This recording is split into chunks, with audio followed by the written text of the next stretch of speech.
Mark సువార్త 9వ అధ్యాయం 33 నుండి 35వ వచనం వరకు చదువుకుందాం. అంతటా వారు కపెర్నహూమునకు వచ్చిరి. కపెర్నహూముకు వచ్చినప్పుడు శిష్యులలో ఈ విషయాలు జరుగుతున్నాయి. వారిలో ఎవరు గొప్పవాడని మార్గములో ఒకరితో ఒకరు వాదించిరి కనుక వారు ఇంట ఉన్నప్పుడు మార్గమున ఒకరితో ఒకరు దేనిని గురించి ఆ వాదన చేసుకున్నారు అని యేసు ప్రభు శిష్యులని అడగగా వారు ఊరకనే ఉండిరి. ఊరకనే ఉండటం అంటే డేంజర్ అన్నమాట. సమాధానం చెప్పాలి. ఊరకనే ఉండిరి. అప్పుడు ఆయన కూర్చుండి 12 మందిని పిలిచి, ఎవడైనను, అందరు చెప్పండి, ఎవడైనను మొదటి వాడై ఉండగోరిని ఎడల వాడు మీ అందరికీ పరిచారకుడై ఉండవలెను. యేసు ప్రభు గ్రామాల్లో సంచరిస్తూ ఉన్నారు, పట్టణాల్లో సంచరిస్తూ ఉన్నారు, రోగుల్ని బాగు చేస్తా ఉన్నారు, దయ్యాన్ని వెళ్ళగొడతా ఉన్నారు. ఎన్నెన్నో గొప్ప కార్యాలు జరుగుతున్నాయి. 5 రొట్టెలు 2 చిన్న చేపలు ఆయన 5,000 మందికి పంచగా 12 గంపలు మిగిలిని. ఎన్నెన్నో గొప్ప కార్యాలు, అద్భుతాలు యేసు ప్రభు సేవా జీవితంలో జరుగుతున్నాయి. ఆ రోజుల్లో యేసు ప్రభుని జనాలు తండోపతండాలుగా వెంబడిస్తూ ఉన్నారు. ప్రజలు కొంతమంది స్వస్థత కోసం వెంబడిస్తున్నారు, కొంతమంది యేసు ప్రభు రొట్టి పెడతాడేమోనని రొట్టి పరికి వెంబడిస్తున్నారు, కొంతమంది యేసు ప్రభు పక్కనుంటే మనకు కూడా వాల్యూ ఉండిద్దని వెంబడిస్తూ ఉన్నారు. ఆయా మనస్తత్వాలు కలిగి యేసు ప్రభుని వెంబడిస్తున్నారు. ఎవరి మైండ్ సెట్ వాళ్ళకుంది, ఎవరి మనస్తత్వం వాళ్ళకుంది వెంబడించే వాళ్ళలో. అయితే యేసు ప్రభుని మరి ముఖ్యంగా వెంబడిస్తున్న ఈ 12 మంది శిష్యుల్లో ఒక వాదన వచ్చింది. మనలో ఎవడు గొప్పవాడు, మనలో ఎవడు గొప్పవాడు? పేతురు అంటాడు, నేను వయసులో పెద్దవాడిని కాబట్టి నేనే. యోహాను అంటాడు, యేసు ప్రభు నాకేం చెప్పకుండా ఉండడం నేనే. ఇట్లాగా ఒకరి తర్వాత ఒకడు మాట్లాడుకుంటున్నారు, ఎవరు గొప్ప ఎవరు గొప్ప అని. వాళ్ళు కపెర్నహూము నుండి వస్తున్నారు. కపెర్నహూము నుండి వస్తూ ఉన్నప్పుడు ఈ సంభాషణ మార్గ మధ్యలో జరుగుతుంది. వాళ్ళల్లో ఒకళ్ళొకడు మాట్లాడుకుంటున్నారు, ఎవరు గొప్ప? యేసు ప్రభు నన్నే బాగా చూస్తాడు, అసలు నేనంటే అంత ఇష్టం అనుకున్న యేసు ప్రభుకి. పేతురు అంటాడు, నేను పెద్దవాడురా, నాకు చెప్పండి ఏం చేయడు. యోహాను అంటాడు, నేను ఆయన ఆనుకొని ఉంటాను. యాకోబు అంటాడు, అసలు నన్ను పిలవకుండా కూడా ఆయన ఏమీ చేయడు. ఇలాగా ఒకళ్ళు మాట్లాడుకుంటా వస్తున్నాడు. యేసు ప్రభు వాళ్ళు వింటున్నాడు, ఆ సంభాషణ వింటున్నాడు. అసలు ఏంటి వీళ్ళ వ్యవహారం ఏంది, వీళ్ళ అసలు పరిస్థితి ఏంది, ఒకడు గొప్ప అని అసలు ఎందుకు వస్తుంది వీళ్ళల్లో అనే విషయాన్ని వింటా ఉన్నారు. ఒకసారి తగ్గింపు కొరకు యేసు ప్రభు పాద పరిచర్య నేర్పించాడు. ఒకడి పాదాలు ఒకడు కడుక్కోవాలరా బాబు అని పాద పరిచర్య నేర్పించాడు. ఇప్పుడు నేను ఆ భాగం చూడలా. ఇక్కడ నీలో ఎవడు గొప్ప అనే సంభాషణ జరుగుతూ వీళ్ళు మాట్లాడుకుంటూ వస్తూ ఒక ప్రాంతానికి వచ్చిన తర్వాత ఒక ఇంటిలో ఆగారు. యేసు ప్రభు అన్నాడు, మార్గ మధ్యలో మీ సంభాషణ ఏంటి అన్నాడు. దేని గురించి మాట్లాడుకుంటున్నారు, మార్గ మధ్యలో మీ సంభాషణ ఏంటి? ఏదో ఒకటి చెప్పాలి కాదు, అప్పుడుదా మాట్లాడుకున్నారు కదా రోడ్లో, ఏదో ఒకటి చెప్పాలి లేదా? ఏం చెప్పరా? మీరు చూస్తున్నట్టుగా చూసేది వేసుకోండి వెళ్ళండి. మౌనంగా ఉండిపోయారు, ఒక్కడ మాట్లాడతల్లా. ఏం మాట్లాడుకున్నారు మీరు? అసలు మీ సంభాషణ ఏంది? దేని గురించి మాట్లాడుకున్నారు? కాస్త నోరు తెరుస్తారా? నోరు తెరిచి సమాధానం చెబుతారా?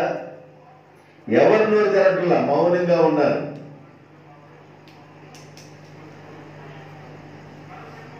పెళ్లి చూపుకి వెళ్ళినప్పుడు అబ్బాయి నచ్చాడమ్మా అని అమ్మాయిని అడిగితే మౌనంగా ఉండింది. ఆ మౌనం వేరు, ఈ మౌనం వేరు. నచ్చాడు అనగలే ఎగిరి కంతేయదు. ఆడవాళ్ళ హృదయంలో ఏముంటుందో కూడా తెలియదు, అర్థం కాదనమాట. మౌనంగా ఉంటారు. మౌనం అంటే అంగీకారమే, మీ ఇష్టం. నచ్చలేదనుకో చిన్నగా లేచేటప్పుడు చీర కట్టి కూర్చోబెడతారు కదా, ఆ చెంగుని ఇంత కనుక లోపలిపోతారు. ఇక అదే చూసిన అట్టగన్నారంటే అయిపోయింది, జై జెండా అని. ఇక లోపలికి వెళ్ళిన తర్వాత మనం అడిగితే చీర ఇదిలిచ్చినప్పుడు అర్థం కావట్లేదు నీకు, లోపలికి వెళ్ళి మా అబ్బాయి ఇచ్చారా విషయం ఏంటమ్మా అని అడిగితే చీర ఇదిలిచ్చినప్పుడు అర్థం కావట్లేదు నీకు, ఇదిలిచ్చారంటే ఇదిలిచ్చినట్టే అని మనం అర్థం చేసుకోవాలి. ఒకవేళ ఏదైనా బలవంతంగా కానీ చేసిన జీవితాంతం ఇదిలింపులేక. అర్థమవుతుందా? అక్కడ ఇష్టం వేరు, అక్కడ మౌనంగా ఉండటం వేరు, ఇక్కడ మౌనంగా ఉండటం వేరు. ఒకసారి శాస్త్రుల పరిచయం కూడా, అబ్బాయి మీరు చాలా ప్రశ్నలు వేస్తున్నారు, బాగానే ఉంది. విశ్రాంతి దినం రోజున ఎవడైనా గొర్రె వరద పంటలో ఇరుక్కుపోయి ఒకవేళ బలంగా అరుస్తా నన్ను రక్షించండి రక్షించండి అని అరుస్తా ఉంటే, విశ్రాంతి దినం కదా, ఆ రోజు ఏ పని చేయకూడదు కదా, ఆ గొర్రెను బయటికి తీయకూడదు కదా అని మీరు అనుకుంటున్నారా? ఏమనుకుంటారు చెప్పండి అంటే, వీళ్ళు ఏమనుకుంటారు మనసులో, విశ్రాంతి దినం రోజున గొర్రెను బయటికి తీస్తే అది అరుస్తుంది కానీ గొర్రెను బయటికి తీసుకొచ్చామని చెప్పామంటే మనం చిక్కిపోతాం. ఒకవేళ అలా కాకుండా ఇంకోటి మాట ఏదైనా మాట్లాడామంటే మన మాటలో దొరికిపోతాం. మాటల్లో దొరికిపోకుండా ఉండాలంటే దాని సూత్రం ఏంటంటే మౌనము. నా మాటలు అర్థమయ్యా? ఒక వ్యక్తి మాట్లాడుతున్నప్పుడు మాటల్లో దొరికిపోకుండా ఉండాలంటే మౌనంగా ఉంటే చాలు. ఒక మనిషి 10 నిమిషాలు ఒక మనిషితో మాట్లాడినప్పుడు ఆ మనిషిని చక్కగా చదవచ్చు. ఓహో ఈయన విషయం ఇదా అని చక్కగా చదవచ్చు. ఒక మనిషి ఏదైనా లెటర్ రాసినప్పుడు ఆ మనిషి యొక్క మైండ్ మొత్తం ఆ లెటర్లో ఉండింది. ఎక్కడో ఒక ముక్క, అంతా బాగున్నారా, ఏం చేస్తున్నారు, ఎలా ఉన్నారు, ఏం పంటారు రాసుకుంటూ ఎక్కడో ఒక ముక్క తగిలిస్తారు. అది అవసరం, ఆ మైండ్ చదవచ్చు.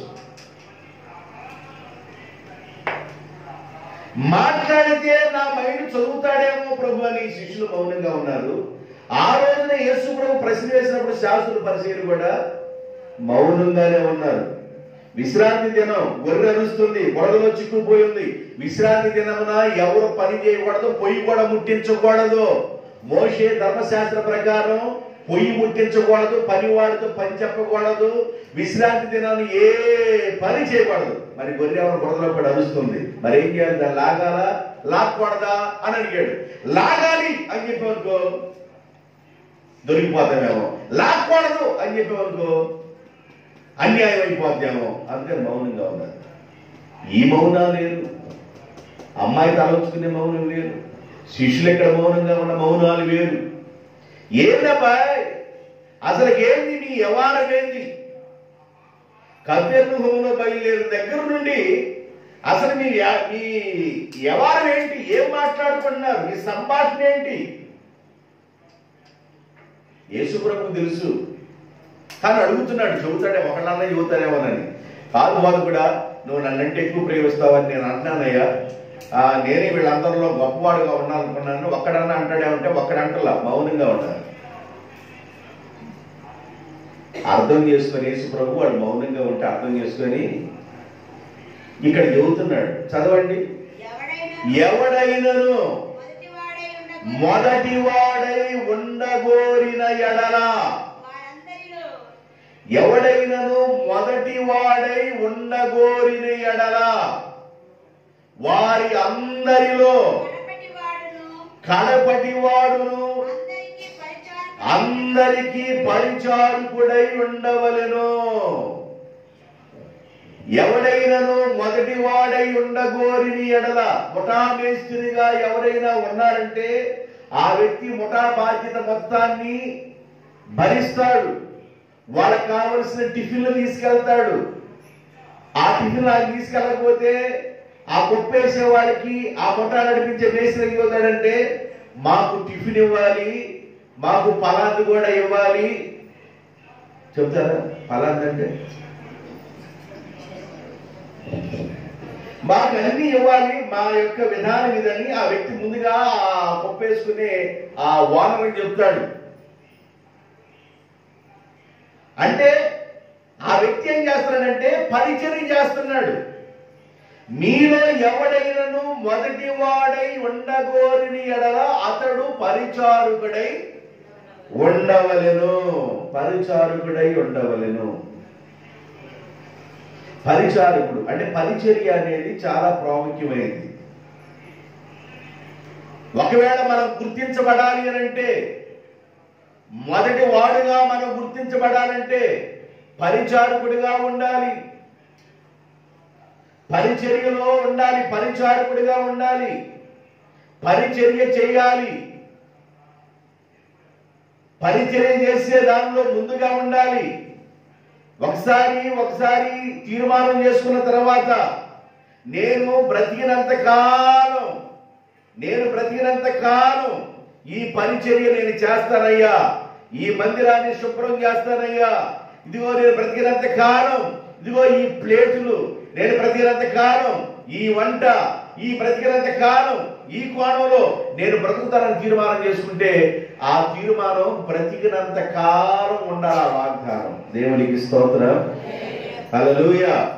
వేడిగా తీర్మానం చేసుకొని వేడి చల్లారిపోయిన తర్వాత తీర్మానం చల్లారిపోయినట్లుగా ఉండకూడదు. మనం దేవుడితో చేసుకునే తీర్మానం ఎలా ఉండాలంటే లైఫ్కి సంబంధించిన విధంగా ఉండాలి. దేవుడు ఏదైనా స్పందించి ఆయన మన పట్ల అద్భుతం చేయాలంటే మనం చేసుకునే తీర్మానం కూడా దేవుడికి మనం అంకితం అయిపోవాలి. దేవుడు అప్పుడే స్పందిస్తాడు. మన తీర్మానాలు ఎలా ఉండాలంటే ఏదో చేసుకున్నాం మర్చిపోయాం అన్నట్టు ఉండకూడదు. ఆయన కూడా వదిలేసినట్లుగా ఉండిపోతాడు. అలా ఉండకూడదు. కాబట్టి మీరు ఎలా ఉండాలంటే మొదటి వాడై ఉండగోరిని ఎడల అతడు మీ అందరికీ పరిచారకుడై ఉండవలెను. అంటే పరిచర్య యొక్క ధర్మాన్ని చెప్తున్నాడు. పరిచర్య చేయాలి, దేవుని పనిలో పరిచర్య చేయాలి. హోసన్నా మినిస్ట్రీలో మీటింగ్ జరుగుతుంటే, 4 రోజులు మీటింగ్ జరుగుతుంటే బాగా వాడబడే సేవకులు, అద్భుతంగా వాడబడే సేవకులు, తెల్ల బట్ట మాసిపోకుండా అలాగే తెల్ల బట్ట వేసుకొని సేవ చేసే ఈ సేవకులందరూ ఏం చేస్తారంటే వాళ్ళే అన్నం వండుతారు, కట్లు దొరుకుతూ ఉంటారు. ఇక పొయ్యి దగ్గర పొక్కొట్టుకొని మసి కొట్టుకొని వాళ్ళే అన్నం వండుతూ ఉంటారు. ఆ 4 రోజులు లక్షల మందికి ఆహారాన్ని వాళ్ళే వండి పెడతారు. దేవునికి స్తోత్రం. ఆ లక్షల మందిని నడిపిస్తుంది ఆ సేవకులే. ఆ లక్షల మందికి వాకింగ్ జరుగుతుంది ఆ సేవకులే. స్టేజ్ మీద కొంతమంది కనబడతారు, వంట దగ్గర కొంతమంది కనబడతారు. వంట దగ్గర తక్కువ వాళ్ళు, స్టేజ్ మీద వాళ్ళు ఎక్కువ వాళ్ళు అని కాదని అర్థం. ఆ సేవకులే వాళ్ళందరికీ వాకింగ్ చెప్పి నడిపిస్తుంది. వాళ్ళు ఏం చేస్తారంటే పరిచర్య. ఏం చేస్తున్నారు? పరిచర్య చాలా ప్రాముఖ్యమైనది. విశాఖపట్నంలో ఎంఏ పాల్ గారు అని మంచి దైవజనుడు, చాలా పెద్ద ఆయన. ఎస్ఆర్ మనోహర్ గారని గొప్ప సేవకుడిని ఆయన పిలుస్తాడు. ఆయన చాలా కృపావరాలతో నింపబడి వాడబడే దైవజనుడు. ఆ మీటింగ్ కి యూత్ ఎక్కువగా ప్రిపేర్ చేస్తారు. మీటింగ్ కి అందరూ అందరికీ రూములు ఇస్తారు, టిఫిన్ పెడతారు, మీటింగ్ టయానికి అటెండ్ అవ్వాలి. స్నానాలు చేసుకొని అందరూ లెట్నికి వెళ్ళిపోయి అందరూ సిద్ధపడుకొని అందరూ టిఫిన్ చేసుకుని వెళ్ళిపోతారు. కొంతమందికి లెట్నికి వెళ్ళిన తర్వాత నీళ్లు పోయటం కూడా తెలియదు. లైవ్లో చదువుతుంది, నీళ్లు పోయటం కూడా తెలియదు. వెళ్ళావా, ముగించుకున్నావా, వచ్చావా. ఎంఏ పాల్ గారు ఏం చేశాడంటే వీళ్ళందరూ వాళ్ళ బాత్రూమ్కి వెళ్ళి స్నానాలు చేసుకొని టిఫిన్ చేసుకుని వెళ్ళిన తర్వాత బాత్రూమ్ చూడటానికి వెళ్తే ఏ బాత్రూమ్ అయితే బాగాలేదో ఆ మీటింగ్ పెట్టిన పెద్ద సేవకుడు బాత్రూమ్ని శుభ్రం చేయడానికి వెళ్ళేవాడండి. దేవుడికి స్తోత్రం. మీలో ఎవడైనా గొప్పవాడై మొదటివాడై ఉండకూడని ఎడల అతను గొప్పవాడిగా మొదటివాడిగా ఉండాలి అనుకున్నట్లయితే అతడు పరిచారకుడై ఉండవలేను. పరిచర్య చాలా ప్రాముఖ్యమైనది. దేవునికి స్తోత్రం. దేవుని యొక్క ఆలయంలో అనేక మంది కన్నీరు కార్చే వాళ్ళు అడుగు పెడతా ఉంటారు, ప్రార్థన చేసి వెళ్తా ఉంటారు. ఆ ఆలయాన్ని శుభ్రం చేసుకోవటం, ఆలయాన్ని ఊడ్చుకోవటం అనేది అది ఒక దీవెన. ఒకవేళ ఇప్పుడు శాపంతో పని లేదు, ఇవాళ శాపంతో పని ఉంది, వారికి పరదాలతో పని ఉంది, చాలా బాధపడ్డాం, ఇసుకలో కూర్చున్నాం, ఎంతో ఇబ్బందులు పడ్డాం. వాటన్నింటిలో నుండి దేవుడు విడిపించుకుంటా చక్కగా మంచి బట్టల మీద కూర్చోబెట్టాడు. ఆయన కనుక అన్నట్లుగా ఏసీ కూడా వచ్చును గాక నిద్రపోవటానికి మీరు.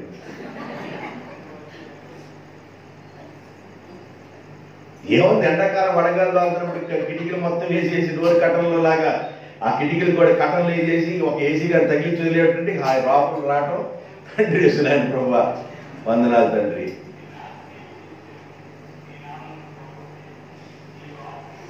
ఏసీ అని విశేషమేం కాదు, దేవుడు ఇస్తాడు. దేవునికి స్తోత్రం. ఇన్ని ఇచ్చినాడు దేవుడు. ఆ ఏసీ 60,000 ఉంది, 40,000 కూడా ఉంది. దేవుడు ఇన్ని ఇచ్చిన వాడు అది కూడా ఇస్తాడు. అయితే విషయం గుర్తుపెట్టుకోండి, అన్ని సమయాలలో దేవుని సన్నిధానంలో ముందుగా ఉండటానికి ఇష్టపడాలి. మనం ముందుగా మొదటి వాడిగా ఉండటానికి ఇష్టపడాలి. పాటలు పాడే వరం ఉందా, నువ్వు మొదటే ఉండాలి. ప్రార్థన చేసే వరం ఉందా, నువ్వు మొదటే ఉండాలి. దేవుని సన్నిధానానికి మొదట ఉండాలి. నీవు ముందుండాలి, అన్నిటికీ ముందుండాలి. ఆశీర్వాదాలు ఎప్పుడు వస్తాయంటే అప్పుడే వస్తాయి. దేవునికి స్తోత్రం. హల్లెలూయా. దీవులు అప్పుడే వస్తాయండి. నువ్వు ముందువాడుగా ఉండాలి. అప్పుడే దేవుని యొక్క ఆశీర్వాదాలు రావడానికి అవకాశం ఉంటుంది. చిన్న ఎగ్జాంపుల్ చెప్తాను. మత్తయి సువార్త 21వ అధ్యాయము 28 దగ్గర నుండి చదవండి 31 దాకా. ఒక మనుషునికి ఇద్దరు కుమారులుండిరి. ఆ తండ్రి పెద్దవాడి దగ్గరికి, మొదటి వాడి దగ్గరికి వచ్చి, కుమారుడా ఈ రోజు నీవు పొలము వెళ్ళి ద్రాక్ష తోటలో పని చేయమని చెప్పగా ఆ మొదటివాడు పోను అని ఉత్తరం ఇచ్చిన తండ్రితో. కానీ పిమ్మట వాను అన్నవాడు మనసు మార్చుకొని పోయేను. పోనన్నాడు కదా పెద్దోడు, అందువల్ల రెండో వాడి దగ్గరికి వచ్చి తండ్రి పోని చిన్నోడా ద్రాక్ష తోట దగ్గరికి వెళ్ళిపోయి కాస్త పని చేయరా, ఒకవేళ గుర్తులు ఏదన్నా పడ్డాయనుకో మొగ్గలాడించుకుంటే తినేది మనమే కదా, నువ్వు వెళ్ళి పని చేయరా అని చెప్పి చిన్నవాడు తనగా, వాడు చాలా వినయము కలిగిన వాడై చేతులు కట్టుకొని తండ్రి కొట్టుకుని, అయ్యా పోతాను నాయన, ఏం చేయమంటావు, టిఫిన్ చేసి పొమ్మంటావా, పనికి వెళతారు నాయన, టిఫిన్ ఏం చేయమంటావా, గారు వేసినట్టుంది వేడివేడిగా టిఫిన్ చేసి వెళ్ళానా, టిఫిన్ చేయకుండా ఎట్ట వెళ్తా చిన్నోడా, టిఫిన్ ఏం చేసి వెళ్ళు అన్నాడు. గారు బాగా డజన్ గారెలు పెట్టారు. ఎన్ని గారెలు? బాగా డజన్ గారెలు, దెబ్బ రొట్టిలాగా ఇచ్చారు ఆ గారెలు కూడా. డజన్ గారెలు అనుకొని బయటకు వచ్చేసి మా నాన్న వెళ్ళమన్నాడా పెద్దోడినా, ఆడేమో పోనన్నాడా, నేనేమో పోవాలా, అరుకొని పడుకున్నాడు. ఎవరు? చిన్నోడు. చదవండి, కింద చదవండి. పోతానని చెప్పాడు కానీ చిన్నోడు బాగా టిఫిన్ చేసిన తర్వాత పడకి వెళ్ళిపోయాడు, పోలేదు. ఈ ఇద్దరిలో ఎవడు తండ్రి ఇష్ట ప్రకారము చేసెనో వారిని అడిగాను. అందుకు వారు మొదటి వాడే తండ్రి ఇష్ట ప్రకారం చేసెను. దేవునికి స్తోత్రం. మీలో ఎవడైనా మొదటి వాడుగా ఉండగోరిని ఎడలా అతడు ఏం చేయాలి? పని చేయాలా? మీలో ఎవడైనా మొదటి వాడుగా ఉండగోరిని ఎడలా అతడు పని చేయాలి, పరిచర్య చేయాలి. ఎవడరా వీళ్ళిద్దరిలో మొదటి వాడుగా ఉన్నవాడు ఎవరంటే పని చేయడానికి? పెద్దోడే. పెద్దోడే. ఇంట్లో ఉన్న చిన్నోళ్ళు కాలాంతులుగా ఉంటారు, పెద్దోడు కొంచెం అమాయక చక్రవర్తులుగా ఉంటారు. ఏ ఇల్లన్నా తీసుకోండి, చిన్నోళ్ళు ఎక్కువగా భూచక్రాన్ని తిప్పుతారు, పెద్దోడు కొంచెం అమాయకంగా ఉంటారు. ఇద్దరు కుమారులు ఉన్నారు ఒక తండ్రికి. ఒకడేమో నాకు తీసుకెళ్ళాడు, పెద్దోడా ఇంట్లో ఉన్నాడు. భూచక్రం తిప్పింది ఎవరు? చిన్నోడే. డేంజర్ అన్నమాట. వాళ్ళ కానీ సరి చేయకపోతే మామూలుగా అవాయిసవాయిలు వదలరు, పైకి టపా టపా మరి పేర్చి పూలు వదులుతారు. కాకరొత్తులు ఈడగాలితే పూలు వచ్చినట్టు కదా, ఆట నుంచి కూడా వస్తా ఉంటాయి పూలు. కాబట్టి చాలా జాగ్రత్తగా ఉండాలి. ఎవడైనా మొదటి వాడుగా ఉండగోరిని ఎడలా అతడు పరిచారకుడై ఉండవలెను. తండ్రి ఇద్దరికి పని చెప్పాడు. చిన్నోడేమన్నా పనికి వెళ్తానన్నాడు, పెద్దోడేమన్నా ఎలనన్నాడు. మనసు మార్చుకొని పెద్దోడు మా నాన్న మాట వినక ఎవరి మాట వింటాను, మా నాన్న మాట వినాల్సిందే. ఏదో వాళ్ళ పొరపాటున అన్నాను వెళ్ళనని, మా నాన్న ఎంత హట్ అయ్యాడో, మా నాన్న ఎంత బాధపడ్డాడో, కాబట్టి నేను వెళ్ళాలని పెద్దోడు ఏమన్నా పనికి వెళ్ళాడు. చిన్నోడు ఏమన్నా హక్ చేయాల తండ్రిని, డాడీ డాడీ టిఫిన్ చేసి వెళ్ళమంటారా లేకపోతే మామూలుగా వెళ్ళమంటారా? బాబా ఎక్కడ కరిగిపోతావు అన్న, టిఫిన్ చేయమ్మా. ఆడమ్మ మామూలుగా డజన్ గారు పెట్టి పెద్ద కర్రీ పెట్టి దేంట్లో ఊరేసి చెప్పండి, పెరుగులో ఊరేసి పెట్టింది. బాగా చెత్తలాడుతుంది పెరుగు, బాగా పడుతుందమ్మా. పులిసి బొర్రగా కమ్మ కూడా తినగాని 12 గారు తిన్న తర్వాత అలా అని చెప్పిన మాట గుర్తురాలా, శుభ్రంగా తొంగన్నాడు. అర్థమవుతుందా? మొదటి వాడై ఉండగోరిని ఎడలా అతడు పరిచారకుడై ఉండవలెను. దేవునికి స్తోత్రం. పరిచర్య ద్వారా, పరిచర్య చేయటం ద్వారా ఆశీర్వాదాలు ఉంటాయండి. పరిచర్య ద్వారా దీవెనలు ఉంటాయి, పరిచర్య ద్వారా దీవెనలు ఉంటాయి. పని చేస్తే దీవెన ఉంటది. ఎండవేళ గుడారం ముందు అబ్రహాం కూర్చున్నప్పుడు దేవుడు దర్శించినప్పుడు అబ్రహాం పరిచర్య చేశాడు. ఆ పరిచర్య ఫలితంతో దేవుడు అంటాడు, మీదకి మరలా నేను వచ్చే సంవత్సరం వస్తాను, నీ ఒడిలో ఒక మగబెట్టు ఉంటాడని దీవించాడు దేవుడు. పరిచర్య ద్వారా ఆశీర్వాదం ఉండింది. దావీదు గారు మహానాయకులో ఉండగా పరిచర్య చేశాడు ఒక వ్యక్తి. 80 సంవత్సరాల వయసు అయింది. బర్జిల్లా ఈ పరిచర్య చేశాడు. ఎంత పరిచర్య చేశాడంటే అసలు వాళ్ళకి ఏమి కావాలి, తినటానికి ఏం కావాలి, వండుకోవడానికి ఏం కావాలి, మంచినీళ్ళు తాగడానికి ఏం కావాలి, పడుకోవడానికి ఏం కావాలి, ఏ ఏ వస్తువులు తింటారు, వాటిలోకి ఏమేమి ఐటమ్స్ కావాలి, అన్ని సమకూర్చాడండి. పరిచర్య. బర్జిల్లా అయితే అంటాడు, ఎంత పరిచర్య చేసావు నాకు, నన్ను ప్రేమించి సదాకాలం నా భోజనం బల దగ్గర ఉండురా అంటే 80 సంవత్సరాల వయసు ఉందయ్యా నాకు, నా నాలుగు రుచి చూసిద్దా? నేను అంత దూరం కూడా ప్రయాణం చేయలేనయ్యా, వృద్ధుడిని అయిపోయాను, పెద్దవాడిని అయిపోయాను. నా కొడుకున్నాడే కింహాము, నా కుమారుని తీసుకెళ్ళయ్యా, నీ భోజనం బల దగ్గర ఉంటాడు. Very good. నీవు చేసిన పరిచర్యకి నీ బిడ్డకైనా నేను సహాయం చేస్తా. నీవు చేస్తున్నావు పరిచర్య, నేను నా కళ్ళారా చూశాను. నీవేమేమి పని చేస్తున్నావో, ఏమేమి పనులు చేశావో, ఎంత పరిచర్య చేశావో నా కళ్ళతో నేను చూశాను. నా మనసులో ఉన్నది నీ బిడ్డకి చేస్తాను అనుకున్నాడు. మనసులో కుమారుడు తీసుకెళ్ళాడు. దావీదుకి కడుపున పుట్టిన పిల్లలకి ఆస్తి ఇవ్వాలి. ఆ ఆస్తిని పితరులు తాత ముత్తాల దగ్గర నుంచి వస్తున్న ఆస్తిని ఇవ్వకుండా ఎవరికిచ్చో తెలుసా?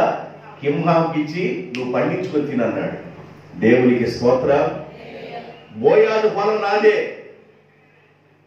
మా తాత దగ్గర నుంచి వచ్చిన పొలం ఇది, ఆ పొలాన్ని నువ్వు పండించుకొని తిను. మా తాత కట్టిన ఇల్లు ఇది, ఈ ఇంట్లో నువ్వు అన్నాడు. ఎంత ఆశీర్వాదం!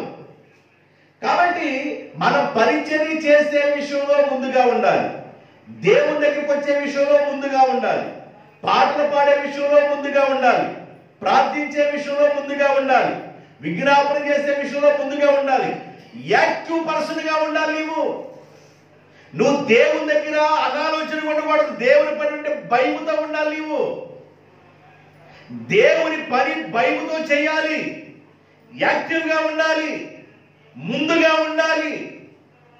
7:30కి ప్రార్థన కాబట్టి పాస్టర్ గారు 7:30 ఖచ్చితంగా పెడతాడు. మైకి 6 గంటలకు పెట్టినా కూడా 7:30కి ప్రార్థన పెడతాడు. కాబట్టి 7:25 బకెట్ పట్టుకునే స్నానం చేసి 7:30 నేను రాలేనా? 7:30కి ప్రార్థన పాఠకారి పెడతాడు కనుక 7:25 కానీ బకెట్ పట్టుకెళ్తే నేను స్నానం చేసుకుని 7:30 లోపు ప్రార్థన ప్రారంభిస్తాడు. కాబట్టి 6-4-5 పాటలు పడతానికి 8 అయింది. ఆడ కోత పుస్తకానికి నేను రాలేనా? ఏడా కూసింది కోత? కోత కూసేదానికి నేను రాలేనా? టపా టపా టపా అని కొట్టింది నేను రాలేనా? ఇదంటే కొంతమంది ఆలోచన. దేవుడు కూడా చూస్తాడు. ఓహో, అట్టగైతే నువ్వు వస్తావు, నువ్వు టపా టపా అంటే రాలే. మామూలు రావు. నువ్వు ప్రారంభంలో నువ్వు కనబడవా? ప్రార్థన ప్రారంభంలో నువ్వు ఉండవా? పాటలు పాడటానికి నువ్వు ఉండవా? పరిచయం చేయడానికి ఉండవా? ఓడవడానికి నువ్వు ఉండవా? ప్రార్థించడానికి ఉండవా? దేవుణ్ణి మహిమపరచడానికి నువ్వు ఉండవా? దేవుడు ఇవన్నీ లెక్కలో తీసుకుంటాడు. ఇవన్నీ దేవుడు లెక్కలో తీసుకుంటాడండి. ఇవన్నీ వాస్తవం చెప్తాను. ఇవన్నీ ఎవడు మొదటి వాడై ఉండగోరునో వాడు పరిచారకుడై ఉండాలి. దేవునికి స్తోత్రం. మీలో ఎవడు గొప్పవాడై ఉండగోరునో, మీలో ఎవడు మొదటి వాడై ఉండగోరునో, నేనే ఫస్ట్ గా ఉండాలి అని అనుకున్నట్లయితే అతడు ముందు పరిచారకుడై ఉండవలేను. పరిచయం చేయాలి, ప్రభు పాదాలు కొట్టుకోవాలి, ప్రభు దగ్గరికి ముందుగా రావాలి, ఆసక్తి కలిగి ఉండాలి. ఎందుకంటే దీవించేది దేవుడు. దేవుడికి స్తోత్రం. చూసేది దేవుడు, నిన్ను చూసేది దేవుడు, నీ కుటుంబాన్ని చూసేది దేవుడు, నీ పిల్లలను చూసేది దేవుడు, నీ కుటుంబ పక్షాన వ్యాజ్యమాడే దేవుడు. నీకు ఎప్పుడు ఏమి చెయ్యాలో ఏది చేసినా ఆయనే. కాబట్టి ఆయనకు నమ్మకంగా మనం ఉందుగాక.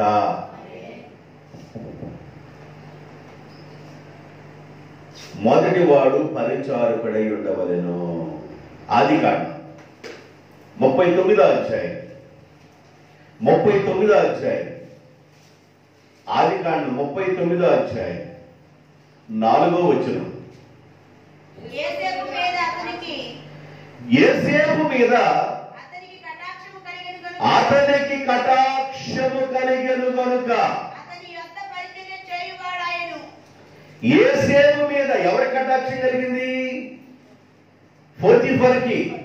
యోసేపు మీద పోతీఫర్కి కటాక్షము కలిగెను గనుక యోసేపు అతని యొద్ద పరిచర్య చేయువాడాయను. చదవండి.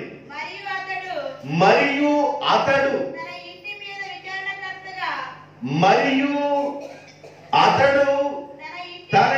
మీద విచారణకర్తగా, మరియు పోతీఫర్ అనే అతడు యోసేపుని తన ఇంటి మీద విచారణకర్తగా నియమించి తనకు కలిగినదంతయు యేసేపు చేతికి అప్పగించెను. దేవునికి స్తోత్రం. గట్టిగా హల్లెలూయా. జాగ్రత్తగా వినండి.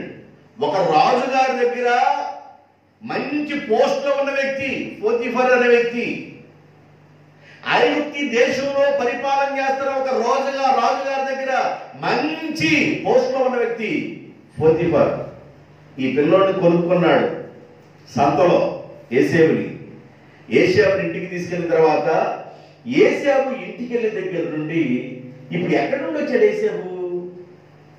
యేసేపు ఒకసారి ఆలోచించండి. ఎక్కడి నుండి వచ్చాడు యేసేపు? ఐగుప్తు దేశంలో సంతలోకి ఎక్కడి నుండి వచ్చాడు? గోతులో నుండి.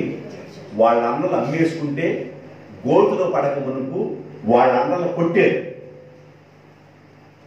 వాళ్ళ అన్నలు కొట్టి వస్త్రహీనుడు చేసి గోతులో పడేశారు, చచ్చిపోరా అని. వాళ్ళ నాన్న గుర్తు వస్తున్నాడు, వాళ్ళ అన్నయ్యలు గుర్తు వస్తున్నారు, గోతి గుర్తు వస్తుంది. వస్త్రహీనుడు చేశారు. 17 సంవత్సరాల వయసు, సిగ్గు తెలిసే వయసు. అలాంటి వయసులో వస్త్రహీనుడు చేసి అమ్మేసుకున్నారు యేసేపుని. ఎంత ఏడ్చుంటాడో, ఎంత బాధపడి ఉంటాడో యేసేపు. అర్థమవుతుందా మరి మామ? అర్థమవుతుందా? ఎంత బాధపడి ఉంటాడో. ఏడ్చాడు, బాధపడుతున్నాడు. తీసుకెళ్ళి ఐగుప్తు దేశంలో సంతలో పెట్టారు. వాళ్ళు అమ్ముకోవాలిగా. తలంచుకొని నుంచున్నాడు. యేసేపు అలాగే నుంచున్నాడు. ఆడికి చాలా మంది కొనుక్కోవడానికి వచ్చారు. బాగా డబ్బున్న వాళ్ళు పని చేయించుకోవడానికి, ఏ చేత బానిసత్వం చేసుకోవడానికి, ఊడికి బాడి చేయించుకోవడానికి, కొనుక్కోవడానికి వచ్చారు. పోతీఫరు అందరిని స్కాన్ చేస్తున్నాడు. ఆ సంతలో పెట్టిన వాళ్ళు అందరూ చూస్తున్నాడు. ఒకరి తర్వాత వన్ బై వన్. ఆయన చూపు ఎవరి మీదకి వెళ్ళిపోయిందంటే అహష్వేరోషు రాజు యొక్క చూపు ఎస్తేరు మీదకి వెళ్ళినట్లుగా పోతీఫర్ యొక్క చూపు యేసేపు మీదకి వెళ్ళింది. దేవునికి స్తోత్రం. హల్లెలూయా. రా అన్నాడు. కొనుక్కున్నాడు, డబ్బు చెల్లించాడు, ఇంటికి వెళ్ళిపోయాడు. ఇంటికి వెళ్ళి దగ్గర నుంచి ఏం చేయాలి? పని చేయాలి, పరిచర్య చేయాలి. పని చేయటం కోసమే కొనుక్కున్నాడు. వాళ్ళ నాన్నగారి కాస్తుంది, యేసేపు నాన్న కాస్తుంది. గొర్రెలు ఉన్నాయి, చాలా గొర్రెలు ఉన్నాయి. అన్నలు ఉన్నారంటే ఒకడు కాదు, 10 మంది ఉన్నారు అన్నలు. 9 మంది అన్నలు ఉన్నారు. ఈయన 10వ వాడు, 11వ వాడు బెన్యామీను. అన్నలు ఉన్నారు, పెద్ద ఫ్యామిలీ. ఆశీర్వదించబడిన కుటుంబంలో వాడు, దీవెని పొందిన కుటుంబంలో వాడు. ఇంత నమ్మకంగా ఉన్న ఈ వ్యక్తి అక్కడికి వెళ్ళిన తర్వాత పరిచర్య చేస్తా ఉన్నాడు. ఇప్పుడు మరలా వచనం చదవండి, 4వ వచనం. 39:4. యేసేపు మీద పోతీఫర్ అనే వ్యక్తికి కటాక్షము కలిగిన కనుక యేసేపు పోతీఫర్ దగ్గర పరిచర్య చేయువాడాయను. మరియు పోతీఫర్ ఇంటి మీదను విచారణకర్తగా, అది ఎక్కడంటే బానిసగా కొనుక్కున్నారు ఆ బిడ్డని. తన ఇంటి మీద విచారణకర్తగా నియమించను. తనకు ఏమేమి ప్రాపర్టీస్ ఉన్నాయో, ఏమేమి లాకర్లో డబ్బు ఉందో, లాకర్లో ఏమేమి బంగారం ఉందో, లాకర్ తాళాలు మొత్తం ఈ అబ్బాయి చేతికి ఇచ్చేశాడు. దేవునికి స్తోత్రం. ఏమండి, మరి నీ దగ్గర లాకర్ తాళాలు ఉన్నాయి కదా, మన బీరువాయి తాళాలు తీసుకొచ్చి బాబుకి ఇచ్చేసేయ్. లాకర్లో బంగారం డబ్బు ఉంది కదండి, బంగారం డబ్బు ఉంటే ఉండని, ఆ బాబుకి ఇచ్చేసేయ్.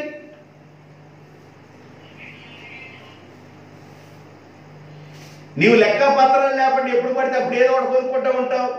ఈయన బెస్ట్ లాగా అనిపించాడని మనసులో అనుకొని ఆ తాళాలు తీసుకొచ్చి ఈయనకి ఇచ్చేసేయ్ అన్నాడు. గడగడలాడతా అయిపోయింది నా సీను. ఎప్పుడు పడితే అప్పుడు ఏదో ఒకటి కొనుక్కునేదాన్ని నేను. ఈ రోజు నుండి ఈ అబ్బాయిని అడగాల్సి వచ్చిద్దేమో. తాళాలు తీసుకెళ్ళి ఆ అబ్బాయికి ఇచ్చేసి. ఎవరికి?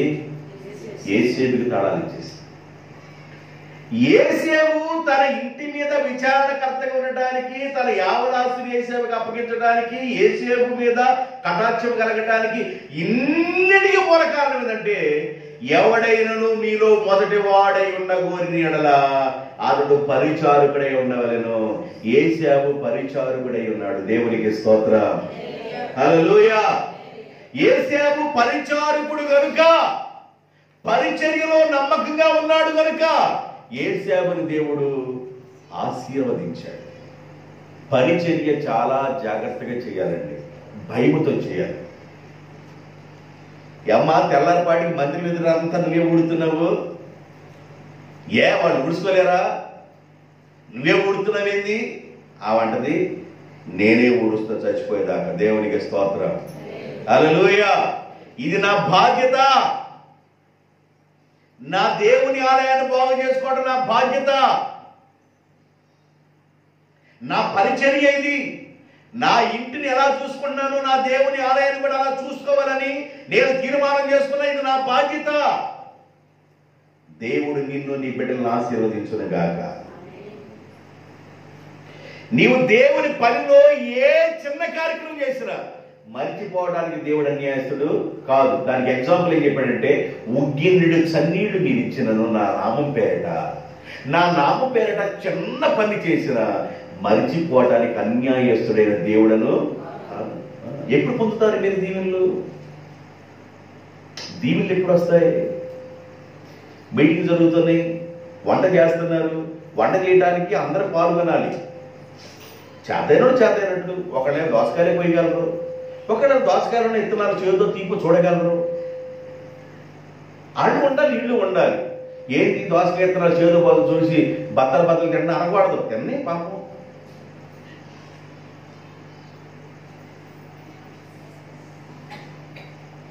పరిచర్యలో ఉందురుగాక. దేవునికి స్తోత్రం. పరిచర్య అండి. ఎందుకు నేను ఈ మాట చెబుతున్నానంటే, ఆశీర్వదించేది దేవుడు. ఆశీర్వదించేది ఎవరు? దేవుడు. అందువల్ల పరిచర్యలో నమ్మకంగా ఉన్న యేసేపుని దేవుడు హై స్టాండర్డ్, చాలా ఉన్నతమైన స్థితిలో దేవుడు పెట్టేశాడు యేసేపుని. మొదటి సమూయేలు గ్రంథం 3వ అధ్యాయం, మొదటి సమూయేలు గ్రంథం 3వ అధ్యాయం మొదటి వచనం, బాలుడైన సమూయేలు ఏలీ ఎదుట యెహోవాకు పరిచర్య చేయువాడాయను. బాలుడైన సమూయేలు యెహోవా ఎదుట, ఏలీ ఎదుట యెహోవాకు పరిచర్య చేస్తున్నాడు. దైవజనుడైన ఏలీకి కుమారులు ఉన్నారు. దైవజనుడైన ఏలీకి కుమారులు ఉన్నారు. అయినను ఏలీ గారి ఎదుట సమూయేలు పరిచర్య చేస్తున్నాడు. సమూయేలుని వాళ్ళ తల్లి మొక్కుకొని వాళ్ళ తల్లి చర్చికి ఇచ్చేసింది, పరిచర్య కోసం ఇచ్చేసింది. ఎవరు వాళ్ళ తల్లి? సమూయేలు తల్లి ఎవరు? హన్నా. హన్నా ఎన్ని కిలోమీటర్లు దూరం ప్రయాణం అయిపోయి వెళ్ళారు? షిలోహులో ఉన్న దేవుణ్ణి ఆరాధించడానికి వాళ్ళున్న ప్లేస్ నుండి, అన్నా ఉన్న ప్లేస్ నుండి షిలోహులో ఉన్న దేవుని ఆలయానికి వెళ్ళటానికి ఎన్ని కిలోమీటర్ల ప్రయాణం చేశారంటే 1695 కిలోమీటర్ల ప్రయాణం చేశారు. ఎన్ని కిలోమీటర్లు అండి? 1695 కిలోమీటర్లు. 450 కిలోమీటర్లు వెళ్తే హైదరాబాద్ వచ్చింది. మళ్ళీ వస్తే 900 కిలోమీటర్లు, మళ్ళీ వెళితే 94 ఎన్ని, మళ్ళీ వస్తే హైదరాబాద్ వెళ్ళి వచ్చి అంత దూరం దేవుణ్ణి ఆరాధించడానికి అంత దూరం ప్రయాణం చేసి వెళ్ళిందండి హన్నా. 1695 కిలోమీటర్ల దూరం ప్రయాణం చేసి షిలోహులో ఉన్న దేవుణ్ణి ఆరాధించడానికి, ఆలయానికి వెళ్ళడానికి, దేవుని దగ్గరికి వెళ్ళడానికి ఆసక్తి కలిగి వెళ్ళింది. ఆమె ఏమనుకోవాలంటే, ఆ దేవుడు నాకు పిల్లల్ని ఇవ్వడు, అనవసరం, 1695 కిలోమీటర్ల దూరం, అంత దూరం వెళ్ళడం అవసరమా? ఆమె అనుకోవచ్చు, కానీ ఆమె విశ్వాసం ఏంటంటే నా దేవుడు ఏదైనా చేయడానికి సమర్థుడు, కాబట్టి నా దేవుని సన్నిధి నేను మానకూడదు. 1695 కిలోమీటర్లు అయినా కూడా నా దేవుని దగ్గరికి వెళ్ళాలా. రావాలండి, దేవుని ఆలయానికి రావాలి, దేవుని మందిరానికి రావాలి, దేవుని సన్నిధికి రావాలి, దేవుని సన్నిధానంలో కనబడాలి. 250 యాంపియర్ ద్వారా పూడివాడ దాకా వినపడుతుంది కదా, ఇంటి పక్కన నాకు వినపడదా? కాబట్టి జాగ్రత్తగా వింటున్నాను అనకూడదు. నువ్వు ఆలయంలో కనబడాలి, దేవుని సన్నిధానంలో కనబడాలి. దేవుని సన్నిధిలో దేవుని ప్రసన్నత ఉంటుంది, దేవుని సన్నిధానంలో దేవుని మహిమ ఉంటుంది, దేవుని సన్నిధానంలో వాక్కు బయలుదేరుతుంది. కాబట్టి దేవుని సన్నిధానంలో ఉండాలి. ఆమె వెళ్ళింది అంత దూరం, 1695 కిలోమీటర్ల దూరం ప్రయాణం చేసి దేవుని ఆలయానికి వెళ్ళిపోయి మొక్కుకుంటే దేవుడు అద్భుతం చేసి బిడ్డనిచ్చాడు. సమూయేలు లేక పుట్టాడు. అయితే ఆమె ఏమో ప్రార్థన చేసిందంటే, మగ బిడ్డను కానీ నీవు నాకు దయచేసిన ఎడల అతడు నేను నీకు సేవ కోసం ఇచ్చేస్తానయ్యా. ఇక అంతే, ఈ బిడ్డ నీ బిడ్డ, నీ సేవకి ఇచ్చేస్తాను అనుకుంది. పాలు మానిన తర్వాత కాస్త అమ్మ నాన్న అని పిలిచే వయసు వచ్చిన తర్వాత తండ్రిని బాగా గుర్తుపట్టి, బాగా తల్లిదండ్రులని ఎప్పుడు గుర్తుపడతారండి? 6 నెలలు గుర్తుపడతారు పిల్లలు. 6 నెలల పాప వాళ్ళ అమ్మ వస్తే గుర్తుపట్టదా? వాళ్ళ తాత వస్తే గుర్తుపట్టదా? తాత ఎవరో తెలుసు 6 నెలల అమ్మాయికి, తల్లి ఎవరో తెలుసు, తండ్రి ఎవరో తెలుసు. చూడంగానే అవుతారు, ఒక్కడు చూసిన అవడం గట్టగేమంటారు. ఏంది ఎలా చూసిన అవడం ఏంది, ఆడ చూసిన అవ్వడం ఏంటంటే వాళ్ళకి తెలుసు. ఫోటో పొద్దా కనపడుతుంది ఫోటో.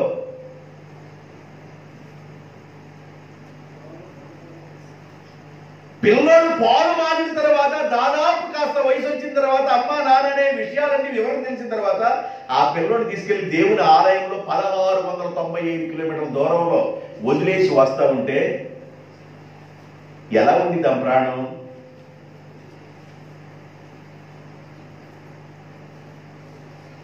సత్తినపల్లిలో హాస్టల్ ఉందంట, బాగా చూస్తున్నారంట. అది సత్తినపల్లిలో మన పిల్లలు వదిలిపెట్టి ఎట్టకుండింది ఇంటికి రాగానే.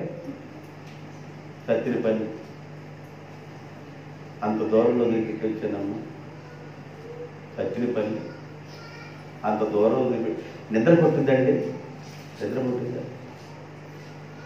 బిడ్డలు చాలా దూరంగా బాంబేలో చిన్న ఉద్యోగం దొరికింది, అక్కడికి వెళ్తాను అంటే బాంబేనా? ఎందుకమ్మా బొలుసుల పాలనలోనే ఉండి మనం జాగ్రత్తగా ఉండాలి. చెరుకుపల్లి బాంబే ఇదే మనకి బలిదానంలో ఉండే. బాంబేలో ఉద్యోగం దొరకలేదు, చెరుకుపల్లి లేదు. ఎంత ఎత్తున్నారమ్మా? ఎంత ఎత్తున్నారు? మన బిడ్డల్ని దూరంగా వదిలిపెట్టానికి ఇష్టపడడం, బాధపడతాం. రాత్రిలోనన్నా ఇగులు పెడతాం. రాత్రి అన్నా ఏడుపు వచ్చింది నీకు, బిడ్డలు చూడక చాలా దూరంగా ఉంటే రాత్రి అన్నా బాధపడతాం. ఏ తల్లి అయినా ఏ తండ్రి అయినా బాధపడతారు. బాధపడరండి మీరు? బాధపడరా? అన్ని రాళ్ళేనా? కుంకుడికాయలు కొట్టుకోవడానుకుంటాయి గుండ్రాళ్ళు. గుండ్రాళ్ళు కాదు కదా మీరు, బాధపడతారు కదా. ఏ తల్లి అయినా తండ్రి అయినా బిడ్డలు దూరంగా పంపించాడు, బాధపడతారు పడరా? వివాహం అవుతుంది, బిడ్డకి పెళ్లి చేస్తున్నారు, బిడ్డని పంపించబోతున్నారు. పంపించబోయేటప్పుడు ఏం చేస్తారు అని అంటారా? ఎట్టుంటారు? ముక్కులప్పుడు దార, కళ్ళప్పుడు రావాల్సిన దార ముక్కులప్పుడు, ముక్కులప్పుడు శివుడి ఆడ నానేమన్నా మొఖాన్ని పట్ట పెట్టుకోవటం, ఏళ్ళమ్మేమన్నా చీర పట్టుకు చీర తీసుకెళ్ళి మొఖాన్ని పెట్టుకోవటం, వాళ్ళు చూడలేక బాధలు. తీసుకెళ్ళిపోయి మరి ఎక్కడో వెళ్ళిపోతున్నాం, మంచోడో చెడ్డోడో తెలియదు, బాధ్యతను అప్పగించబోతున్నాం. అసలు ఎన్నో విషయాలు ఆలోచన చేస్తారండి. ఆలోచన చేయరా? ప్రతి వివాహంలో ఇదే.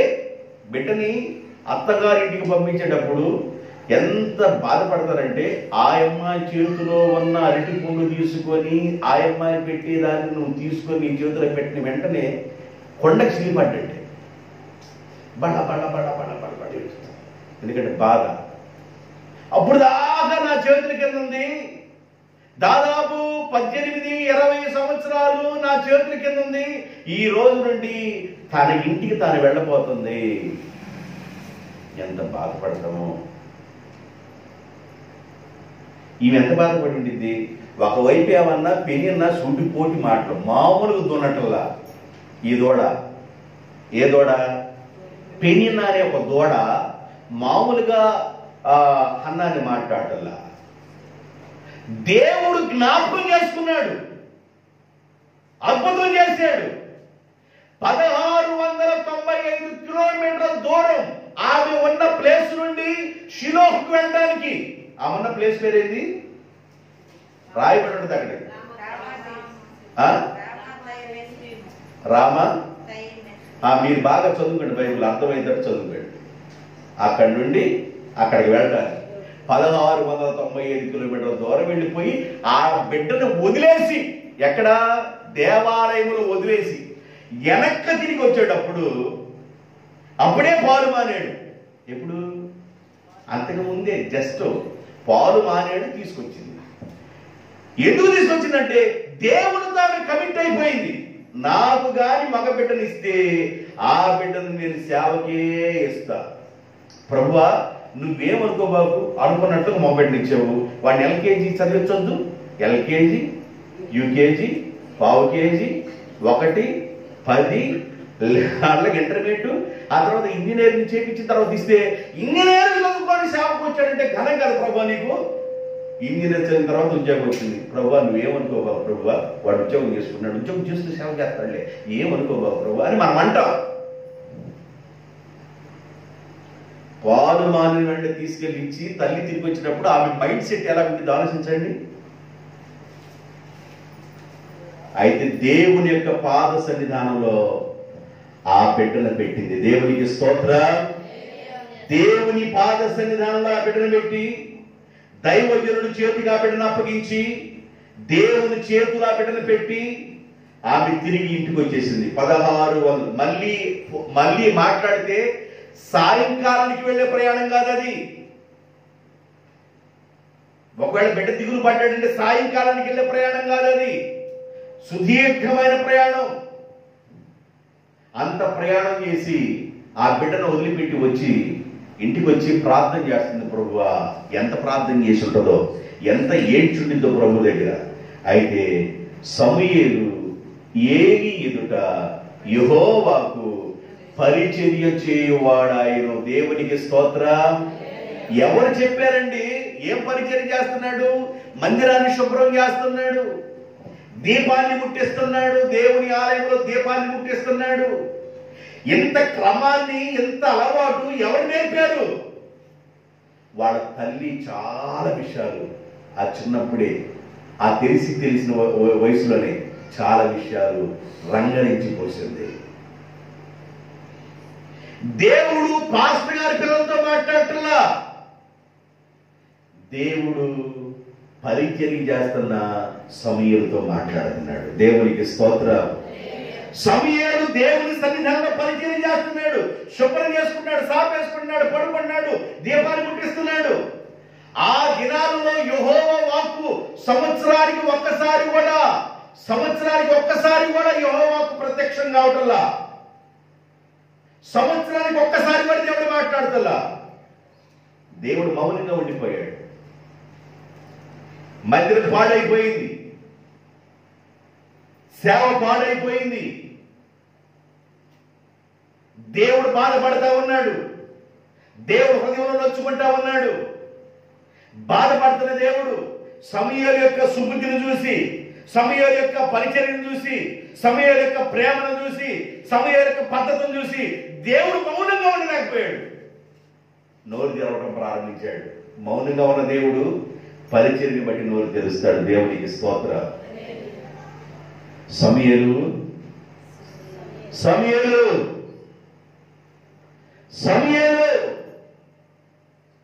ఈ మాట ఎప్పుడైతే ఆ స్వరం పడిందో తుల్లిపడి నిద్ర నుంచి లేచి గబగబా పరిగెత్తుకొని దైవజనుడిని ఏలి దగ్గరికి వెళ్ళి అడుగుతున్నాడు, చిత్తము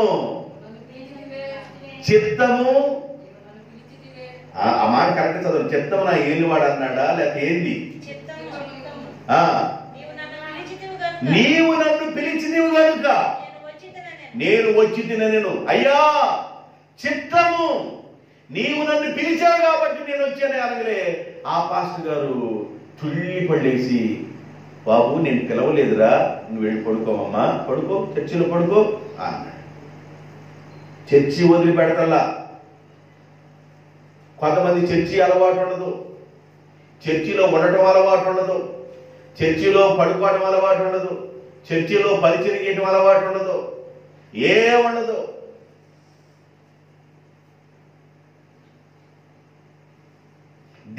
దేవుడు ఏం చేయబోతున్నాడు, దేవుడి కార్యాలు ఏం జరగబోతుంది, దేవుడు ఏం మాట్లాడతాడు, ఆయన ఏం దర్శనమిస్తాడు కనిపెట్టుకొని ఉంటుంది తెలియదు కొంతమందికి.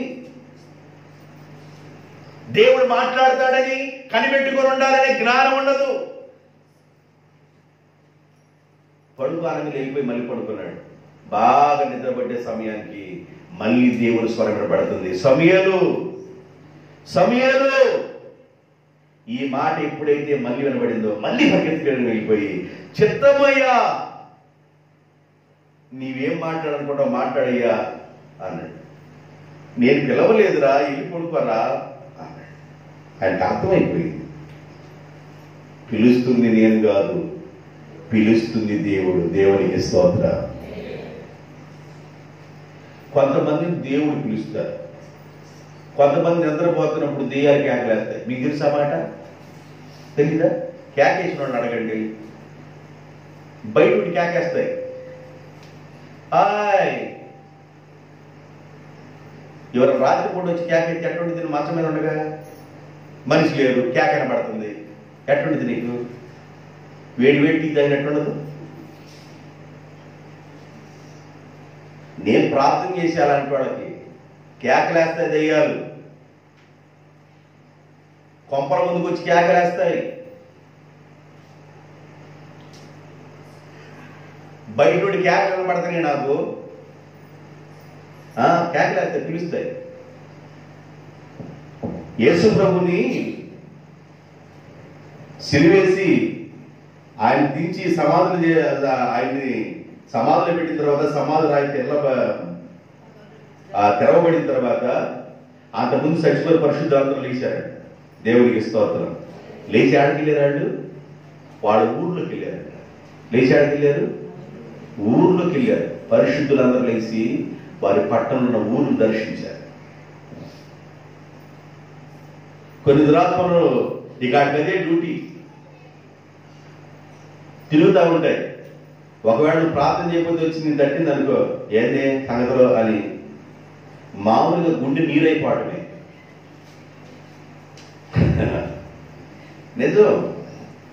నిజమే చెప్తున్నా.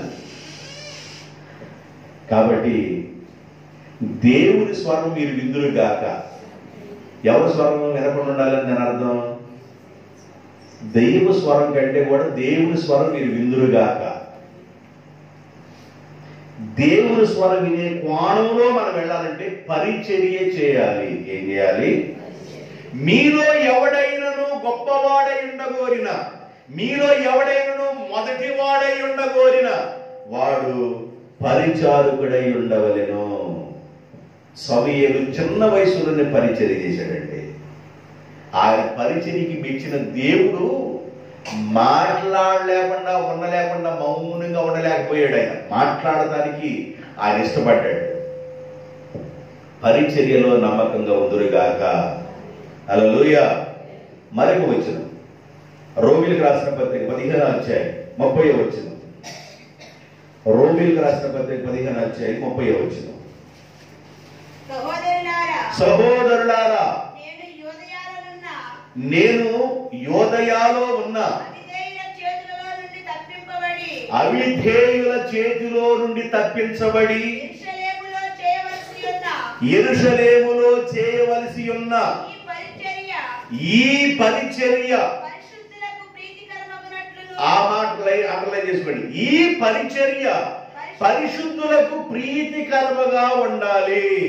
మనం చేసే పరిచర్య ఎలా ఉండాలంట? పరిశుద్ధులకు ప్రీతికరంగా ఉండాలి. మనం చేసే పరిచర్య శుభ్రంగా ఉండాలి, ఇష్టంగా ఉండాలి, ప్రీతికరంగా ఉండాలి.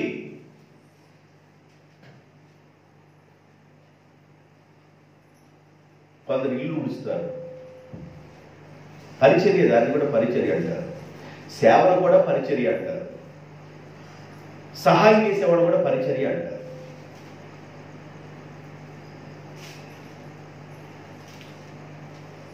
ఇక్కడ సీపులు తీసుకుని ఇట్ట కన్న తర్వాత 3 అంగలి సాడంటారు. మరి ఈ 3 అంగల మధ్యలో 3 అంగల మధ్యలో దేవుడికిద్దాం, ఎవరికిద్దాం. అందులోకి భర్త వచ్చాడు అనుకో, ఏమే కాళ్ళ కింద ఏదో గరగర గర తగులుతుంది అని అంటే, నీ పొద్దాకు తగిలిద్దిరయ్యా గరగర, నీకు తగిలిద్దిరయ్యా పొద్దాక గరగర. ఊడిసే వాళ్ళకి అర్థమైంది, ఊడుతున్నావుగా 3 అంగలు వేయకుండా 1 అంగ ఎత్తు ఊడు, మొత్తం పోయింది. ఒకసారి 3 అంగలు ఎత్తట్టగా మరి ఊడిసిందంతా ఎట్టినెట్టేవన్నా. 4 రోజులు అయింది మూలలో పెట్టి, 4 రోజులు అంట మూలలో పెట్టి 4 రోజులు అయింది. మరి ఎత్తేవా ఎప్పుడు దగ్గర మూలలు ఉండాలా అట్ట.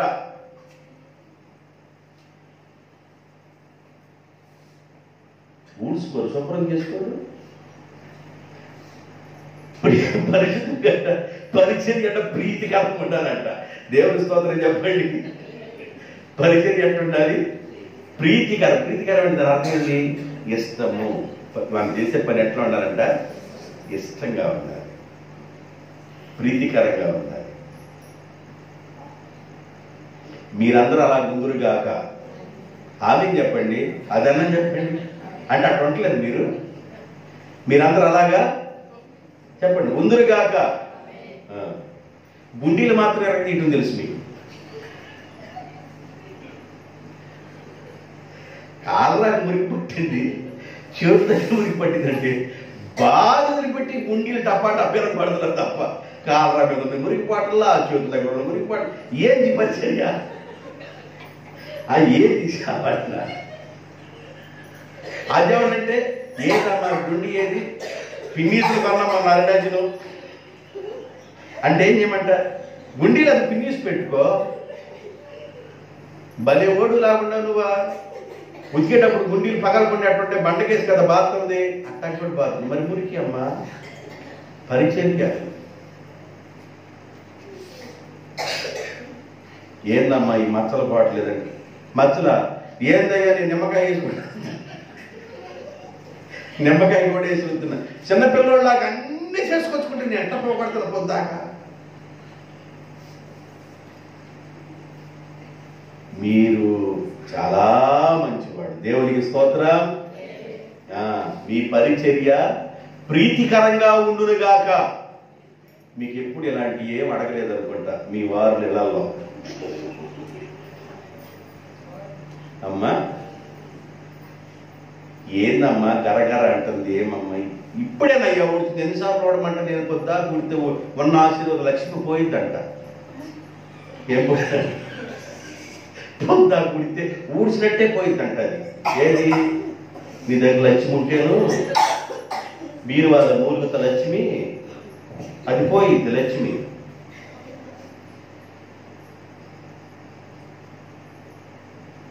పరిచర్య ప్రీతికరంగా ఉండాలండి, ఇష్టంగా ఉండాలి. మనం చేసే పనులు ఇష్టంగా ఉండాలి. కొంతమంది ఎంత చక్కగా పెంచుకుంటారో, టీ గ్లాస్ దగ్గర నుండి పాల క్యాన్ టిఫిన్ ఉందే, టిఫిన్ దాకా ఎంత చక్కగా పెట్టుకుంటారు. కొంతమంది టిఫిన్ ఏడ, దాని పక్కనే టీ గ్లాసు, దాని పక్కనే పెద్ద షంపు. అంటే వాళ్ళకి ఎట్లా పెట్టుకోవాలో తెలియదు అనమాట. పలక మీద కూడా రాసేటప్పుడు ఒక మంది ఈ మూల నుంచి రాస్తారు. ఆయన పాఠం ఇట్లా చెబుతాడు, ఆ ఇట్లా రాయరా అని. పలకలో ఈ మూల మొదలుపెట్టి ఇటు వెళ్తాడు. ఆడు ఇట్లలో కూడా కంచెమంటారు, ఇటే. అందుకని చిన్నపిల్లప్పుడు కాఫీ రైటింగ్ అన్న రాయండిరా అంటారు. గుండ్రంగా అక్షరాలు అవుతాయంటే మీకు ఇప్పుడు అక్షరము శుభ్రంగా వచ్చిందనుకో, రాబోయే తల్లిప్పుడు శుభ్రంగా ఉంటారు ఆయన. కాఫీ నేర్పిస్తారు.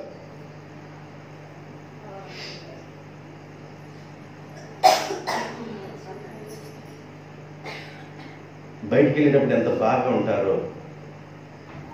సరే అమ్మా, వందనాలమ్మా, ఇంటికి వెళ్దాం పదమ్మా, ఇంటికి వెళ్తే అన్ని మంచం మీదే, అన్ని మంచం ఎక్కి కూర్చుంటాయి. ఇడిసి మొత్తం మంచం మాట తీసుకోకూడదు, బేసిక్ లేదా నీకు? ఇడిసి మొత్తం మంచంలో కుర్చీలో వేసుకొని కూర్చొని, కూర్చొని కూర్చోడం లేదు, మంచం మీద కూర్చోడం లేదు. అయ్యా 5 నిమిషాలు ఇప్పుడే శుభ్రం చేస్తా, అటు ముందు చేసుకోకూడదు, చేసుకోవచ్చా లేదా? పరిచర్యలో నీవు శుభ్రంగా ఉందుగాక. అర్థమవుతుంది? ఇల్లు అర్థంలాగా పెట్టుకునేదండి ఇల్లాలు. దేవునికి స్తోత్రం. ఇల్లు చూడు, ఎప్పుడో చెప్పారు, శుభ్రంగా చేసుకుంటారు. కొంతమంది మట్టితో అనుకున్నా కూడా ఇంట్లోకి వెళ్తే ఎంత నీట్గా పేర్చుకుంటారో, శుభ్రంగా చేసుకుంటారు. మీరు మంచివాడు అలా కుదురుగాక. నేను ఫైనల్లో ఒక మాట చెప్పేసి ముగిస్తాను, ఎందుకంటే చాలా విషయాలు చెప్పాలనుకున్నాను, టైం లేదు కనుక ఒక్క మాట చెప్పేసి ముగిస్తాను. యోహాను సువార్త 5వ అధ్యాయం 1, 2, 3 వచనాలు చదవండి. అటు తర్వాత యూదుల పండగ ఒకటి వచ్చిన గనుక యేసు యెరూషలేమునకు వెళ్ళెను. యెరూషలేములో గొర్రెల ద్వారము దగ్గర, హెబ్రీ భాషలో బెతెస్దా అనే ఒక కోనేరు కలదు. దానికి 5 మంటపములు కలవు. ద్వారాలు గొర్రెలు పోయే ద్వారం కాకుండా మొత్తం ద్వారాలు కలిపి 12 ద్వారాలు ఉన్నాయి యెరూషలేములోకి వెళ్ళడానికి. యెరూషలేములోకి వెళ్ళడానికి ఎన్ని ద్వారాలు ఉన్నాయి? 12 ద్వారాలు. కానీ ఒక ద్వారం గొర్రెలు పోయే ద్వారం. ఆయా సమయంలో ఆ బెతెస్దా కోనేరు దగ్గరికి దేవదూత వచ్చి కోనేటిలో దిగి దేవదూత నీళ్లు కదిలించుట కలదు. దేవదూత వచ్చి నీరు కదిలించబడిన పిమ్మట మొదట ఎవడు దిగునో వాడు ఎట్టి వ్యాధి కలిగిన వాడైనా బాగుపడును. దేవునికి స్తోత్రం. మొదట, నేను ఫస్ట్ నుంచి అదే చెప్తున్నా మీకు, మీలో ఎవడైనను గొప్పవాడై ఉండగోరిని ఎడల అతడు మొదట పరిచారకుడై ఉండవలెను. ఒక తండ్రి 2 బిడ్డల్ని పిలిచి పెద్దవాడు అన్నాడు, రే పొలం వెళ్ళి చూసిరా అన్నాడు. మొదటి వాడితో వెళ్ళను అన్నాడు. చిన్నవాడితో అన్నాడు, నేను వెళతాను డాడీ అన్నాడు. వెళతానన్నవాడు వెళ్ళలా, వెళ్ళను అన్నవాడు వెళ్ళాడు. ఎవరయ్యా అంటే మొదటి వాడే, వాడు వెళ్ళాడు పనికి. దేవునికి స్తోత్రం. ఎవడైనా మొదటి వాడిగా ఉండగోరిన ఎడల అతడు పరిచారకుడిగా ఉండవలని ఇప్పుడు దాన్ని చెప్పారు. ఇప్పుడు నేను చెప్పే మాట ఏంటంటే, దేవదూత బెతెస్దా అనే కోనేరు ఉంది. యెరూషలేములో 5 మండపాలు ఉన్నాయి. 5 మండపాలంటే 5-fold మినిస్ట్రీ, 5 రకాలైన పరిచర్యలు అని దాని అర్థం. మండపములు పరిచర్య కోసం తీసుకోండి మీరు. 5 రకాలైన పరిచర్య. 1 అపోస్తల పరిచర్య, సువార్తికులు, కాపరులు, ఉపదేశకులు. ఇంకొకడు ఎబిసి పత్రికలో ఉంది కదా 5 రకాలైన పరిచర్యలు. అపోస్తలులు, సువార్తికులు, కాపరులు, ఉపదేశకులు, ఇంకోటి ప్రవక్తలు. ఎన్ని రకాలైన పిలుపులవి? దాన్ని 5-fold మినిస్ట్రీ అంటారు. 5 రకాలైన పరిచర్య, 5 మండపములు కలవు. అక్కడ ఒక కోనేరు ఉంది. కోనేరు అనే పదానికి అర్థం ఏంటంటే కోనేరు ఉంది, దాని సంఘానికి పోల్చబడింది. కోనేరు అనగా సంఘము. ఆ సంఘంలో ఏమున్నాయి? నీళ్లున్నాయి. నీళ్లు అనగా వాక్యము. దేవదూత వచ్చి ఆయా సమయాల్లో కదిలిస్తుంది. దేవదూత అనగా దైవజనుడు. దైవజనుడు వచ్చి ఆ నీళ్ల కదిలించినప్పుడు ఏ రోగి ఎట్టి వ్యాధి కలిగిన వాడైనా ముందు దిగునో ఆ వ్యక్తి బాగుపడును. యేసు ప్రభు 30వ సంవత్సరం వయసులో బాప్తిజం పొంది 3.5 సంవత్సరాలు సేవ చేసి 33.5 సంవత్సరాల తర్వాత ఆయన శిలువకు వెళ్ళి సమాధి చేయబడి తిరిగి పునరుద్ధరణగా లేచాడు. 33.5 సంవత్సరాల తర్వాత ఆయన సేవా విధానం. కానీ యేసు ప్రభు కంటే సీనియర్ ఒక వ్యక్తి 38 సంవత్సరాల నుంచి ఆ కోనేటి దగ్గరే ఉన్నాడు. ఎన్ని సంవత్సరాల నుంచి అంట? యేసు ప్రభు పొట్టక మునుపు ఒక సీనియర్ ఉన్నాడు, ఒక రోగి 38 సంవత్సరాల నుండి బాధపడుతున్నాడు. రోగంతో పొరుపు మీద ఉన్నాడు. 38 సంవత్సరాల్లో ఆ పొరుపు ఎంత వాసన వచ్చిందో. 38 సంవత్సరాల నుంచి ఆ పొరుపు మీదే ఉన్నాడు. 38 సంవత్సరాల నుంచి అక్కడే ఉన్నాడు. దేవదూత వచ్చి నీళ్లు కదిలించిన వెంటనే నేనేంటి ముందు పడదాం అనుకున్నాడు, కానీ వాళ్ళగా అట్లా ఏదో ఒక రోజు వెళ్ళిపోయి ముందుగా దిగుతున్నాడు. నీవు ముందుండాలి. స్వస్థత పొందాలంటే ముందుండాలి. ఆశీర్వాదం కావాలంటే ముందుండాలి. దేవుని దగ్గర రావడానికి ముందుగా ఉండాలి. పాటలు పాడటానికి ముందుగా ఉండాలి. ప్రార్థించడానికి ముందుగా ఉండాలి. నీవు దేనికైనా దేవుని పనిలో ముందుగా ఉండాలి. అదే ఆశీర్వాదం. ముందు దిగుతున్నారు. సేవకుడు ఎప్పుడు దేవతతో ఎప్పుడైతే నీళ్లు కదిలిస్తుంది, నీళ్ళు అనగా వాక్యము కదిలిస్తున్న వెంటనే ఏ రోగి ముందుగా దిగి ఆ కోనేట్లోకి దిగుతారో ఆ వ్యక్తి బాగుపడుతుంది. ఎట్టి వ్యాధి కలిగిన వాడైనా. అందరూ బాగుపడి వెళ్ళిపోతున్నారు, కానీ 30 సంవత్సరాలు రోడ్డు మీద ఉన్నాడు బాగుపడతా. యేసు ప్రభువు కోనేటి దగ్గరికి వచ్చాడు. వచ్చి నువ్వు స్వస్థత పొందాలనుకుంటున్నావా అన్నాడు.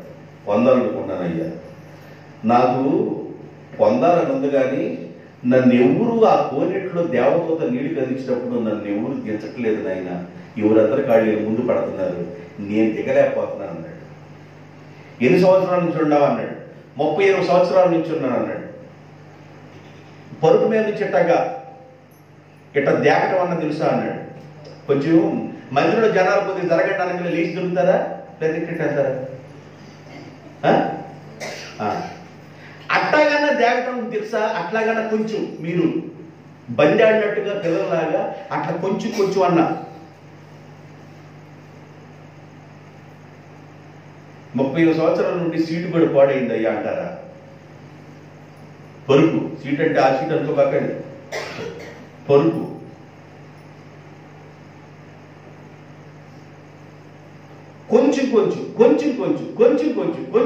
కొంచెం అక్కనెట్టి దేవదూత ఎప్పుడు వచ్చిందో రాంగని నీళ్ళు కదిలించాడు. నువ్వే పడకూడదు అంటే పడదా ఉందగానే నేను వెళ్ళలేకపోతున్నానయ్యా, నీకు ఆశ ఉందా అన్నాడు. ఆశ ఉందన్నాడు.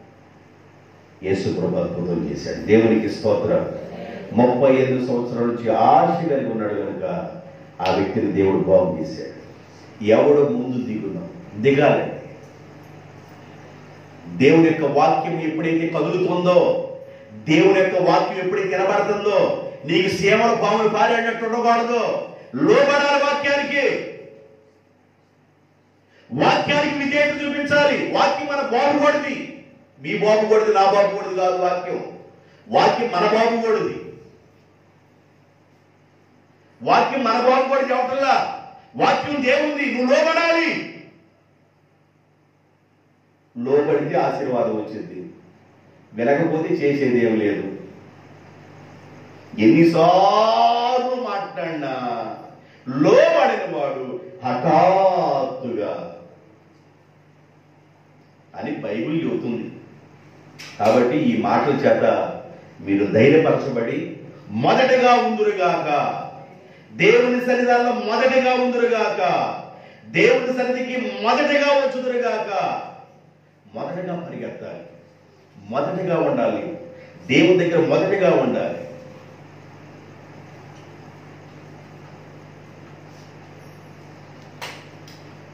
పరుగులో పరిగెడతానికి చాలా మంది వెళ్తారు. ఒకడు మొదట వెళ్తాడు. కాబట్టి నువ్వు దేవుని దగ్గరికి మొదటగా రా. ప్రభు సన్నిధికి రా. ప్రభు సన్నిధిని కనిపెట్టు. ప్రార్థించు. దేవుడు నిన్ను నీ పరిచర్యని బట్టి, నీ ఆసక్తిని బట్టి, నిన్ను, నీ పిల్లలను, నీ కుటుంబాన్ని, నీ పిల్లల పిల్లలను దేవుడే దీవించునుగాక. ఈ మాట ద్వారా దేవుడు మిమ్మల్ని ఆశీర్వదించునుగాక. ఆమె తలలో వచ్చండి, ప్రార్థన చేద్దాం.